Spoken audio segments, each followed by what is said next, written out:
नमस्कार मेरे दोस्तों, और आज मैं आपके लिए टॉपिक लेकर आई हूँ अनौपचारिक पत्र से संबंधित। अनौपचारिक पत्र किसके लिए लिखे जाते हैं, कैसे लिखे जाते हैं और उनके क्या क्या पॉइंट्स या बिंदु होते हैं, उनको जानने से पहले बने रहिए मेरी वीडियो पर, तभी आपको पूरा समझ में आएगा। तो औपचारिक पत्र को जानने से पहले, जैसा कि मैंने आपको पिछली वीडियो में भी बताया था कि पत्र लेखन के दो प्रारूप होते हैं। तो पत्र लेखन के दो प्रारूप कौन कौन से होते हैं? एक तो होता है औपचारिक पत्र और दूसरा होता है अनौपचारिक पत्र। अब औपचारिक पत्र में हमारा पहला आ जाएगा प्रार्थना पत्र, दूसरा शिकायत पत्र, तीसरा संपादकीय पत्र, चौथा आवेदन पत्र, पांचवा व्यावसायिक पत्र। अनौपचारिक पत्र में बधाई पत्र, धन्यवाद पत्र, शुभकामनाएं पत्र, निमंत्रण पत्र और संवेदना पत्र, ये हमारे पत्र के मुख्य बिंदु होते हैं, जिनके अंतर्गत बधाई पत्र किसी को भी दे सकते हैं, है ना, धन्यवाद पत्र भी, और जितने भी हमारे पत्र होंगे औपचारिक या अनौपचारिक, इन बिंदुओं के अंदर ही आएंगे। वो किसी भी तरह के हो सकते हैं और कितनी भी प्रकार के हो सकते हैं, लेकिन जितने भी हमारे औपचारिक और अनौपचारिक पत्र होंगे वो इनके ही अंदर आएंगे। औपचारिक में प्रार्थना पत्र जो स्कूल ऑफिस में छुट्टी के लिए, फीस माफ के लिए, यानी कि प्रिंसिपल के लिए के लिए, शिकायत पत्र जहां हमें शिकायत करनी हो, संपादकीय पत्र जहां हमें कोई भी खबर छपवानी हो या खबर देनी हो, आवेदन पत्र नौकरी से संबंधित है, व्यावसायिक पत्र हम व्यवसाय तो बहुत तरीके का करते हैं, जिस तरीके का व्यवसाय करते हैं उससे संबंधित अगर हम पत्र कोई लिख रहे हैं तो वो हमारा व्यावसायिक पत्र कहलाएगा।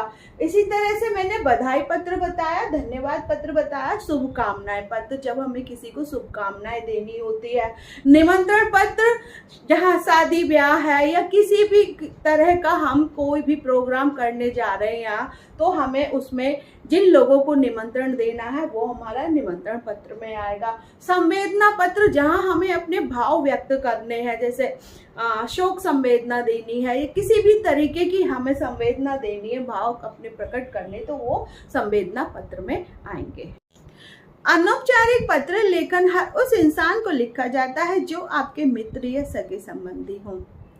आज की भागदौड़ भरी जिंदगी में ये संचार के माध्यम से इसकी उपलब्धता की वजह से अनौपचारिक पत्र लेखन का चलन कम जरूर हुआ है, लेकिन इसके अंदर समाहित प्रेम इसे आज भी जिंदा रखे हुए है। हिंदी में अनौपचारिक पत्र लेखन तब किया जाता है जब आप अपने किसी करीबी के सामने अपनी भावनाओं को व्यक्त करना चाहते हैं, या फिर अपनी भावनाएं जो प्रेम की हो या फिर शोक की हो। आपने पत्र तो जरूर लिखे होंगे और मित्रों को भी पत्र जरूर लिखे होंगे। उनमें से हो सकता है कुछ पत्र आपने ना भेजे हो। क्यों ना भेजे हो? क्योंकि उनमें गलतियां जरूर होंगी और उनको पत्र को लिखते टाइम आपने पन्ने जरूर फाड़े होंगे। एक नहीं, दो नहीं, तीन नहीं, पन्ने तो बिना फाड़े पत्र लिखा ही नहीं जाएगा, क्योंकि चाहे वो पत्र औपचारिक हो चाहे अनौपचारिक हो, गलतियां तो जरूर कर देते हैं। और ये गलतियां तभी होती हैं जब हमें पत्र का फॉर्मेट नहीं पता होता कि कैसे लिखना है, कैसे शुरू करना है और कैसे समाप्त करना है, बड़ों को कैसे संबोधन करना है, छोटों को कैसे लिखना है। तो ये बहुत सारी गलतियां हो ही जाती। क्या कोई ऐसा है जिसने बिना इन गलतियों के पत्र लिखा है तो बहुत अच्छा है। इन्हीं सब बातों को ध्यान में रखते हुए मैं आज आपको अनौपचारिक पत्र के विषय में बता रही हूँ। पिछली वीडियो में मैंने आपको औपचारिक पत्र के विषय में बताया था, तो आज आप अनौपचारिक पत्र के बिंदुओं को जानेंगे। तो जिसके बिंदु इस प्रकार है कि हिंदी में अनौपचारिक पत्र लिखते समय अपना पूरा पता लिखा जाता है। यह इसलिए कि यदि पत्र प्राप्त करने वाला आपको पत्र लिखना चाहे तो वो इस पते पर लिख सकता है। दूसरा, पता लिखने के बाद जिस दिन पत्र लिखा जा रहा है उसका दिनांक लिखें। दिनांक से मतलब है दिन का अंक, दिन का जो भी अंक है। जैसे आज दिन है मंगलवार और उसका अंक है 23। तीसरा है अनौपचारिक पत्र लेखन में इसके बाद संबोधन लिखा जाता है और इसमें आप अपने मित्रों व अपने से छोटों के लिए प्रिय का संबोधन कर सकते हैं, वहीं आप बड़ों के लिए आदरणीय और पूजनीय जैसे शब्दों से संबोधन कर सकते हैं। चौथा है पत्र में फिर अपने मन की बात लिखें, जो भी आप उनसे कहना चाहते हैं। पांचवा, पत्र की भाषा सरल व स्पष्ट हो जिससे पढ़ने वाले को कठिनाई ना हो। छठा, अनौपचारिक पत्र लेखन के अंत में संबंध के अनुसार आपका तुम्हारा जैसे शब्दों का प्रयोग करें। यदि पत्र मित्र को लिखा जा रहा है तो प्रिय मित्र अवश्य लिखें। सातवां, अनौपचारिक पत्र किसी ऐसे रिश्तेदार को लिखा जा रहा है जो रिश्ते में छोटा हो तो पत्र का अंत संबंध से किया जा सकता है, जैसे तुम्हारा भाई, चाचा, बहन आदि। आठवां, अनौपचारिक पत्र किसी बड़े को लिखा जा रहा है तो आपका के साथ किसी वरिष्ठ के साथ अपने संबंध का उपयोग किया जा सकता है, जैसे आपका प्रिय पुत्र, पुत्री, भतीजा, भतीजी, भांजा, भाई, बहन आदि। नवा, पत्र को लिखने के बाद अंत में अपना पूरा नाम लिखें। 10वां, अनौपचारिक पत्र लेखन में इस बात का विशेष ध्यान रखें कि आपके द्वारा लिखा गया पत्र का अलाइनमेंट बाईं तरफ हो। पहले के पत्र दाहिने तरफ लिखने का चलन था, लेकिन नए नियमों के अनुसार अब हर पैराग्राफ की शुरुआत बाईं तरफ से की जाती है और अंत दाहिनी तरफ किया जाता है। पत्र लेखन, पत्र द्वारा हम लिखकर अपनी बात दूसरों तक पहुंचाते हैं, कभी अपने मित्रों को, कभी अपने सगे संबंधियों को, कभी विद्यालय में, कभी कार्यालय में। पत्र लिखने की आवश्यकता तो होती ही है। पत्र लिखते समय कुछ बातों का ध्यान रखना आवश्यक है। कुछ बातें मैंने वीडियो के माध्यम से और लिखित माध्यम से बताने का प्रयास किया है। नंबर 1, पत्र किसे और किस बारे में लिखना है तय कर लें। नंबर 2, पत्र जिसे भी लिखें उसका पूरा पता और कम शब्दों में अधिक बात कही गई हो। नंबर 3, पत्र जिसे लिख रहे हो उसके लिए उचित अभिवादन और संबोधन का प्रयोग हो, जैसे संबोधन बड़ों को आदरणीय, पूज्य, पूजनीय, बराबर वालों को और छोटों को प्रिय, अधिकारियों को श्रीमान, महोदय, मान्यवर, अभिवादन बड़ों को चरण स्पर्श, सादर प्रणाम, बराबर वालों को सप्रेम नमस्ते, सब प्रेम नमस्ते, छोटों को शुभाशीष, आशीर्वाद, स्नेह। नंबर 4, पता और संबोधन के बाद अपनी बात को कहकर अपना संबंध, नाम एवं हस्ताक्षर करने के बाद पत्र का समापन करें।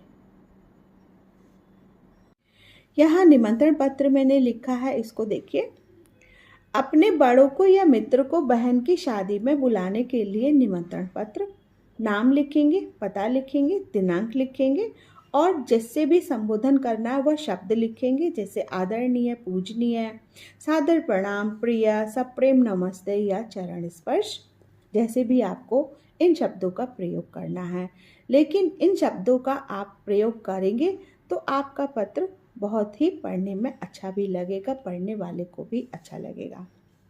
आपको तुम्हें यह बताते हुए अधिक प्रसन्नता हो रही है कि अगले माह की 20 तारीख को मेरी छोटी बहन का नाम विवाह होना सुनिश्चित हुआ है। विवाह के कार्ड के साथ आपको यह पत्र इसलिए भेज रहा हूँ कि आपका विवाह समारोह में उपस्थित होना आवश्यक है। अतः मैं आपको इस शादी समारोह में विशेष रूप से निमंत्रित कर रही हूँ। अतः आपको अपने पूरे परिवार के साथ विवाह समारोह में शामिल होना है। सभी को एक सप्ताह पूर्व से पहुंचना आवश्यक है। सभी को मेरी तरफ से यथायोग्य आदर, सत्कार और नमस्कार। आपका जो भी आप संबोधन करना चाहते हैं, बहन, भाई, भांजा, भांजी, भतीजा, भतीजी, वो आप यहाँ लिखेंगे। फिर अपना नाम लिखेंगे और धन्यवाद कहकर पत्र का समापन करेंगे। बधाई पत्र। अपने मित्र को उसकी परीक्षा में प्रथम आने पर बधाई देते हुए पत्र। नाम लिखेंगे, पता लिखेंगे, दिनांक लिखेंगे। प्रिय मित्र कहकर संबोधित करेंगे। सब प्रेम नमस्कार। अभी अभी दीदी ने दूरभाष पर तुम्हारे बोर्ड की परीक्षा में प्रथम आने का शुभ समाचार दिया। उन्होंने बताया कि तुमने 10वीं की परीक्षा में 5 विषयों में विशेष योग्यता प्राप्त की है।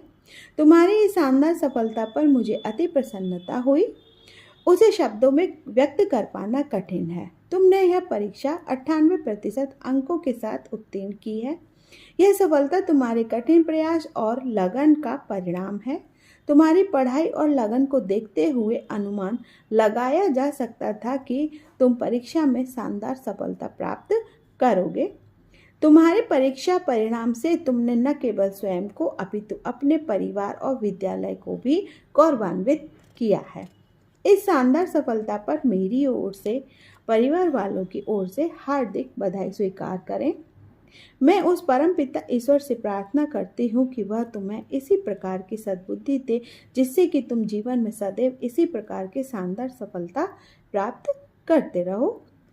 तुम्हारा परम मित्र अपना नाम लिखेंगे। फिर पत्र का समापन करेंगे। मेरे द्वारा बताए गए बिंदुओं को अगर आप ध्यान में रखते हुए पत्र को लिखते हैं तो आप एक बहुत अच्छा पत्र लिख पाएंगे और आप अपनी परीक्षा में बहुत अच्छे नंबर लेकर आ पाएंगे। हिंदी से संबंधित नए नए टॉपिक की वीडियो देखने के लिए आप मेरे चैनल को सब्सक्राइब जरूर करिए और मेरी वीडियो पर लाइक और कमेंट करना ना भूलें। बेल आइकन को जरूर दबाइए जिससे आपको जैसे ही मैं वीडियो डालूंगी नोटिफिकेशन मिल जाएगा, तो आप मेरी वीडियो को देख सकते हैं। मिलती हूँ अगली वीडियो में। Bye bye.